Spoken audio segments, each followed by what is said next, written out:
السلام علیکم۔ آج کے سوال کے ساتھ آپ کی خدمت میں حاضر ہے کہ اگر ایک عورت اپنی بیٹیوں کو سونا دے دیتی ہے تو کیا وہ بعد میں زکوٰۃ دے سکتی ہے؟ چلتے ہیں تفصیلی سوال کی جانب۔ بسم اللہ الرحمن الرحیم۔ ایک عورت ہے، اس کے پاس 7.5 تولے سونا ہے۔ اس کی 2 بیٹیاں ہیں، ایک بیٹی بالغہ ہے اور ایک بیٹی نابالغہ ہے۔ اس نے آدھا سونا اپنی چھوٹی بیٹی کو دے دیا اور آدھا بڑی بیٹی کو دے دیا۔ اب اس عورت کو ہم زکوٰۃ دے سکتے ہیں یا نہیں؟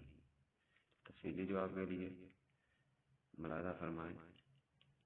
تو اگر مذکورہ عورت نے اپنا سارا سونا اپنی بیٹیوں کی ملکیت میں دے دیا ہے اور اب وہ مستحق زکوٰۃ ہے، یعنی اس کی ملکیت میں اس کی ضرورت اصلیہ سے زائد نصاب یعنی 52.5 تولے چاندی کی مالیت یا 7.5 تولے سونا کے برابر رقم نہیں ہے، اور نہ ہی اس قدر ضرورت سے زائد سامان ہے کہ جس کی مالیت نصاب کے برابر بنتی ہے، اور نہ ہی وہ سید ہے یا ہاشمی ہے، تو اس کے لیے زکوٰۃ لینا جائز ہے۔